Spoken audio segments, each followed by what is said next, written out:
Hi guys and welcome back. So recently one of my favourite YouTubers, a kind of famous guy, put on a YouTube video saying that this particular model of Boxster was the exact model of Porsche to buy.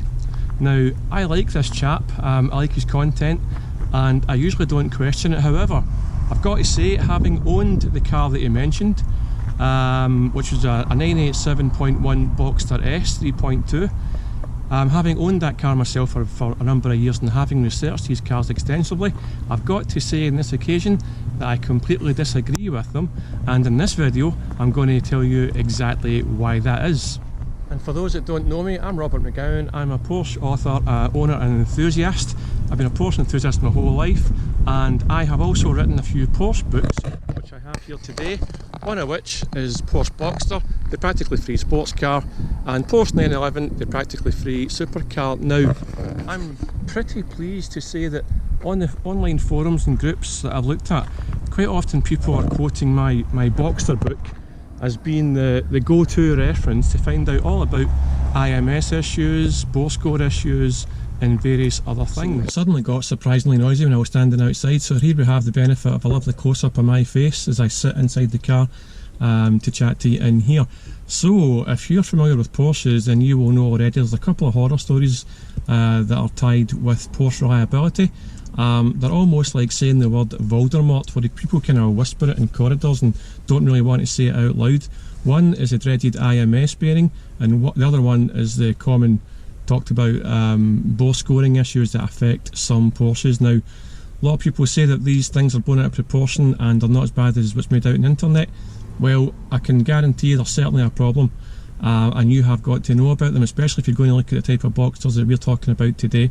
But not just all Boxsters, all water-cooled Porsches from 1997 to late 2008, apart from the turbos and the GT2s, GT3s, and models like that with the Metzer engine. The other ones, that includes 911s, Boxsters and Caymans, they all have the potential to have an IMS risk. Came up with various IMS bearings, basically from 1997 through to 2009. All three versions of the IMS bearing were problematic. So none of the bearings worked properly, and they basically did away with the IMS bearing after 2009. So all Porsches after that don't have the IMS bearing, so you don't have to worry about that on later models. But in terms of the risk factor, there was the dual row IMS bearing from 1997 to 2000. Now these IMSs did fail, but there was minimal, they didn't fail as much as the next one that came into play afterwards. So the dual row, the first IMS bearing used 1997 to 2000, was relatively low risk, right? Now after 2001 to 2005, you had what's called the single row IMS bearing. So this bearing is probably the one that caused the most issues and caused the most failures. Now if your IMS bearing does go, the chances are it's an expensive engine rebuild job. So catastrophic engine failure, horrible thing to happen to anyone. That's why we're talking about it today. So again, 2001 to 2005 had the single row bearing. They changed the bearing again somewhere in late 2005. We don't know the exact date, and the only way that you can check for sure is if you open the car up and have a look to see which bearing you have. But after 2005, they went to a larger, beefier single row bearing from 2005 to late 2009, and this one was a non-serviceable IMS bearing. That means you couldn't actually replace it. It was built into the engine and such, so you couldn't replace it, whereas you could replace and upgrade the other two. And this large beefier bearing was much harder to get to inside the engine. So that was the most reliable of the IMS bearings, still prone to failure, but out of the three, the large beefier single row bearing from 2005 to 2009 was the most reliable. Exercise a very brief overview of bore scoring and how that affects certain engines. It affects most of the larger bore water-cooled engines, anything pretty much from 3.4 to 3.8. So that again, it affects Boxsters, Caymans, 911s, but more the kind of higher capacity engines. The 2.7s, the 2.9 and the 3.2 are much less prone to bore score. There's a few reasons for it.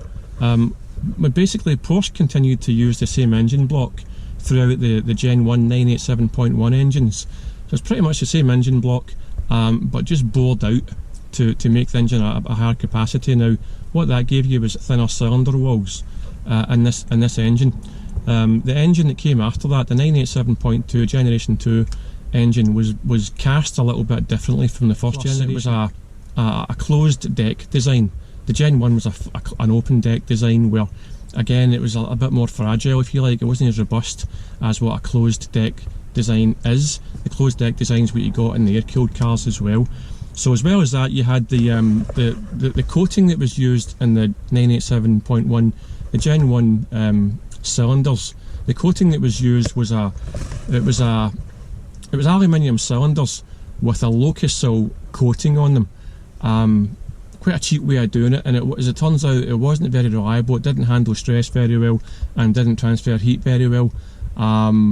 So basically, without getting too technical into it, there wasn't enough heat generation, distribution and cooling in these engines with a higher bore, with a bigger bore, and bore scoring could result and did result. But again, we're mostly talking about the 3.4, 3.6 and the 3.8 engines. The water-cooled engines, anything that's a Metzer-derived unit, like GT3, GT2, like I was saying, they don't have the same engine design. Metzers are a different engine design, so they don't suffer from bore scoring the way that these ones that we're talking about today can do. So this YouTuber did say that the 987.1 Boxster S 3.2 was the only, that was the exact, Porsche to buy. Now, a lot of the reasons that he gave were valid. I really, I agreed with all that he was saying. I did have a 987.1 Boxster S for a number of years, and I enjoyed it immensely. It was a great car, and I would highly recommend it.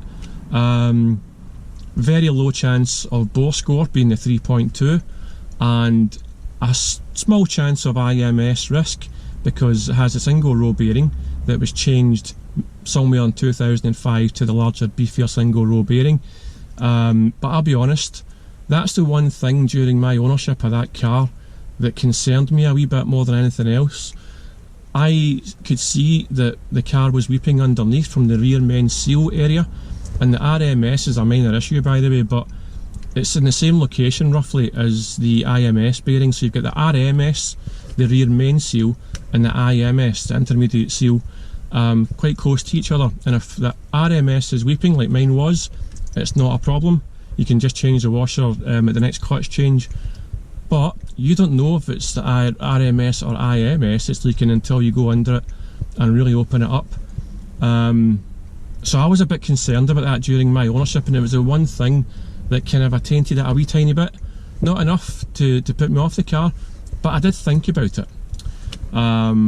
So yeah, that was the one stumbling block with the 987.1 3.2S. 987.2, the second generation of the 987 used a different type of engine. Not design, well, design yeah, but the way it was manufactured was different. They used harder silicon particles were cast into the engine block, which made it more robust, and the engine was a closed deck design. So again, that was a big improvement on the previous generation cars. The S models, the 3.4 S models, the Caymans and Boxsters, they also had direct fuel injection in them as well, which was a change from the previous cars. The base model, the 2.9, had port injection that we're sitting in today. So anyway, so which model do I believe is the exact model of Boxster, cheap Boxster, that you should buy, that's going to give you the Porsche thrills with absolute minimum risk? Well, you may have guessed already, it's the one we're sitting in right now. It's 2010 2.9 Boxster base, 987.2, so it's the second generation and it's the base model. Now this car looks identical to the 987.1 3.2S. It's the same size, the same shape, minor differences exterior wise and interior wise, but so minor that you would be hard pushed to tell them. The Boxster S does have a nice wee twin exhaust, whereas the Boxster base models has a single exhaust, albeit this car came with a wee twin exhaust pipe. So really, and the Boxster S 9.7.1 has red calipers and this doesn't. But you know, I tell you what, I mean, having owned this car for 3 years, having owned the Boxster S for a few years, they are almost identical in performance and certainly in looks. The main difference that you've got is, I mean, the 987S has got something like 276 brake horsepower. It'll get to 60 in 5.5 seconds. This Boxster base we're in today has 255 brake horsepower. It'll get to 60 in 5.8 seconds. So you're talking about a difference of 0.3 seconds to 60. Now, are you really going to notice that from day to day? Probably not. I have never felt that this car's lacking in power, and if you did notice the slight difference in brake horsepower, 20 brake horsepower might be noticeable to you, then really it just gives you a chance to ring out the revs in the base model even higher. But the big benefit for me, or one of the main benefits, is this car, the 2.9 base model, doesn't have an IMS bearing, so you don't have that to worry about. That is a big weight off your shoulders, absolutely. And bore score is not as unlikely in this model as well. You can never say never, but it's extremely unlikely to get bore scoring in the 2.9 Boxster base. I've never heard of it, not yet anyway, but it's highly unlikely. So there's your two problems omitted straight away. No bore score risk, no IMS risk, very similar performance. Both have got a 6-speed manual gearbox or PDK. The wonderful roof, obviously electric roof that goes down.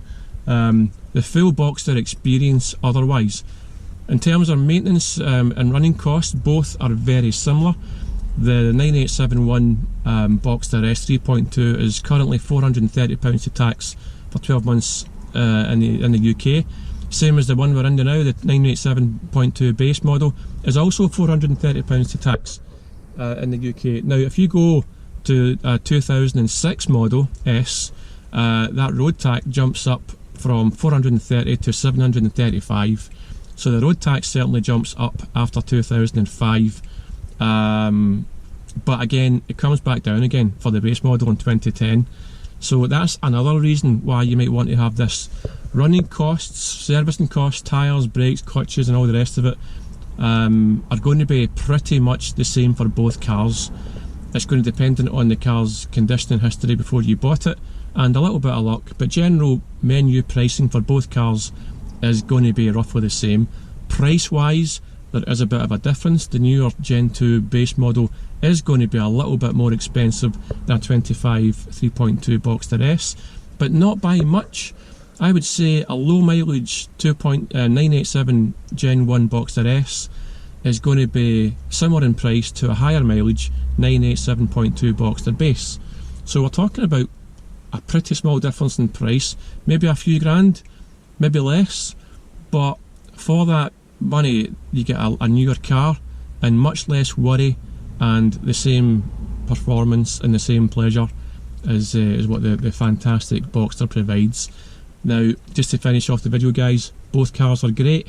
If you buy either one you're going to have a good time, but for me the exact model that you should buy if you're looking for a cheap Porsche is the Boxster base 2.9 987 second generation.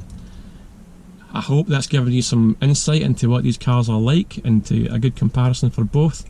Any comments, put them below and I'll do my best to answer them. If you want to find out much more about Porsches and all kinds of stuff that you should know, then by all means check out my Porsche books, I'll link them below. So thanks for watching, give me a wee thumbs up and subscribe if you want, and I'll see you guys on the next video.